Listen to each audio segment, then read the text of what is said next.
Good morning అండి. ఈసారి throat గురించి మాట్లాడుకుందాం. థ్రోట్లో వచ్చే వివిధ సమస్యల గురించి మాట్లాడుకుందాం. చిన్నపిల్లల్లో సాధారణంగా గొంతు నొప్పి రావడం అనేది సహజంగా ఉంటుంది.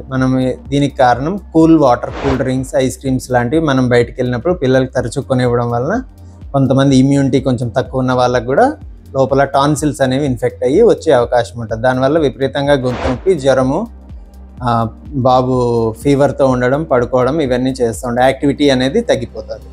రెండో సమస్య గురక సమస్య. చిన్నపిల్లల్లో చాలా వరకు కొంచెం ఒబీస్గా ఉన్న వాళ్ళకు కూడా ఈ ఎడినాయిడ్ అనేది లావు ఉండబట్టి ముక్కు నుంచి సరిగ్గా గాలి రాకపోవడం, లోపల టాన్సిల్స్ లావు అవ్వడం వలన స్లీప్ యాప్నియా, స్నోరింగ్ అనే 2 కండిషన్స్ వచ్చే అవకాశం ఉంటుంది. దానికి కూడా ఇవాల్యుయేట్ చేసుకోవాల్సిన అవసరం ఉంటుంది. ఇంకా పెద్దవారిలో అయితే ఇంకా థ్రోట్ ఇన్ఫెక్షన్స్ రెగ్యులర్గా వాటర్ చేంజ్ అయినా, ఊర్లు మారినా, క్లైమేట్ మారినా ఇలా వచ్చే అవకాశం ఉంటుంది.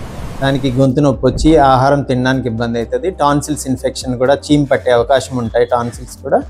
దానివల్ల ఆహారం తీసుకోవడానికి చాలా ఇబ్బందికరంగా ఉంటుంది. అలాంటప్పుడు ఇంట్లో మెజర్స్ ప్రకారం వేడి నీళ్ళు తాగుతూ, ఉప్పు నీళ్ళు పుక్కిలించుకుంటూ, మళ్ళీ ట్యాబ్లెట్స్, మెడికల్ పరంగా ట్యాబ్లెట్స్ వాడుకుంటే తొందరగా ఉపశమనం కలుగుతుంది. ఇంకా పెద్దవారిలో గొంతు నొప్పి రావడానికి అనేక కారణాలు ఉన్నాయి. కొంచెము పెద్ద వయసు పైబడే కొద్దీ మనం లోపల ఏమన్నా గడ్డలు కానీ, మింగడానికి ఏమైనా ఇబ్బంది అయితే గడ్డలు కానీ, క్యాన్సర్లు కానీ దానికోసము ఎండోస్కోప్ చేసి ఇవాల్యుయేట్ చేయడానికి ఎంతైనా అవసరం ఉందండి. అదన్నీ త్వరగా చేసుకుంటే చికిత్స తొందరగా అందుతుంది, కాంప్లికేషన్స్ రాకుండా కాపాడుకోవచ్చు.